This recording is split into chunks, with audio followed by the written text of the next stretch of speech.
histoire est la mienne, hein, elle est atypique peut-être, je ne sais pas. J'ai malheureusement perdu ma maman quand j'avais 20 ans. Et, et ça a vraiment réveillé en moi cette envie de devenir mère, en fait. J'ai eu ce besoin, c'était viscéral, en fait. Il fallait que je devienne maman à ce moment-là. Je n'étais animée que par ça, en fait. Et, et j'ai eu la chance, alors j'étais avec le papa de mes filles déjà depuis un petit moment.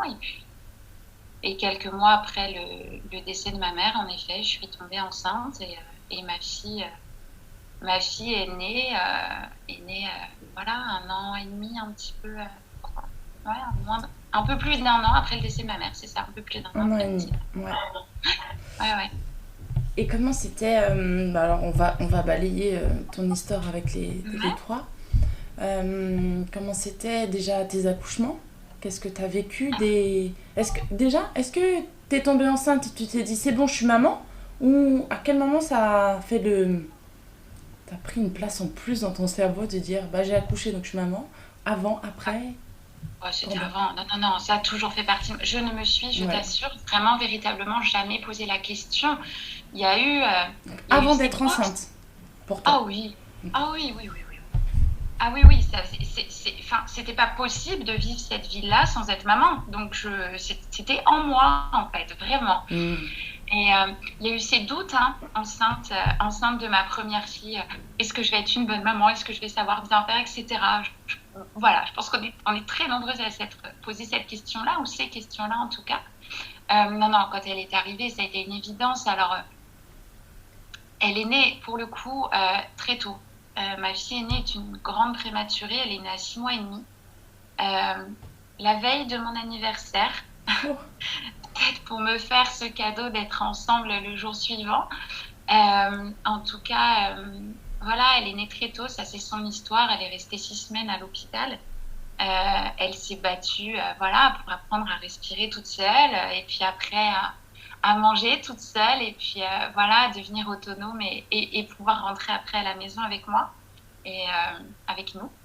Et ça, oui, je m'en rappellerai toujours, quoi. Enfin, tu vois, elle avait déjà, j'étais mais tellement fière d'elle, en fait. Enfin, ça, c'est quelque chose que je lui rappelle souvent encore aujourd'hui. Mais se battre autant pour vivre, en fait. Mm. Et waouh, enfin, je suis fan et fière d'elle Le tout tellement, quoi. bébé qui a même pas quelques Oui, jours, quelques oui, heures. oui.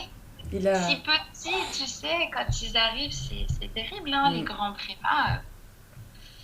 En termes de poids, de tout ça, c'est difficile, hein, donc, Et toi, comment ouais. t'as vécu Donc t'étais encore à l'hôpital quand ta fille était à l'hôpital?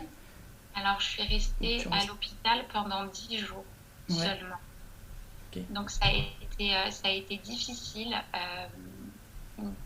de rentrer à la maison le jour où on m'a dit que je devais rentrer à la maison sans ma fille, Mm. qu'elle restait là-bas. Oh, ça a été, c'est même pas un déchirement, ça. Oui, c'est un crève-cœur. Donc, mais c'est simple, hein, j'ai passé du coup derrière quasiment 5 semaines à passer ma vie en service de néonatologie. J'y allais tous les jours. Il faisait très chaud là-bas, donc je prenais des pauses en fait. Voilà, c'est un univers dans lequel les bébés ont besoin d'avoir une température assez élevée, donc il faisait très très chaud. Il y a beaucoup de machines qui bipent de partout, mais j'ai passé ma vie là-bas en fait. Je, je, quand on a pu donner les premiers bains, enfin, il était hors de question que ce soit les infirmières qui le fassent. C'était moi, sa maman, en fait. Donc, Mm. j'y allais, je donnais le bain, je me suis battue pour l'allaiter, en fait. Donc, Tu l'as allaité?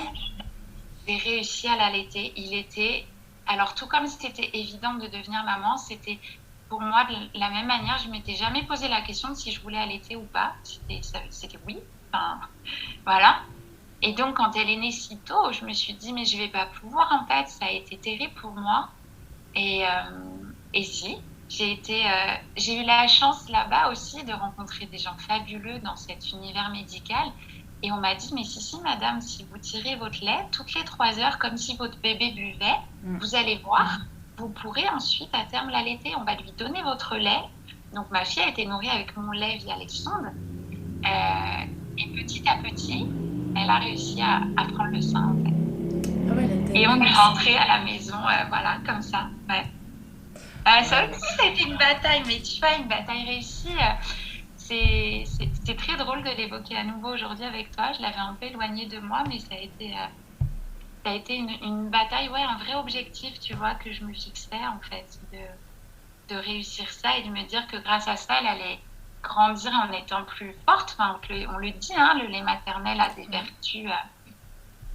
Voilà, après, chacune fait comme elle le veut, évidemment, mais en tout cas, pour moi, c'est important de le faire, quoi. C'est important de le faire. D'avoir Ouais. déjà même ce lien alimentaire.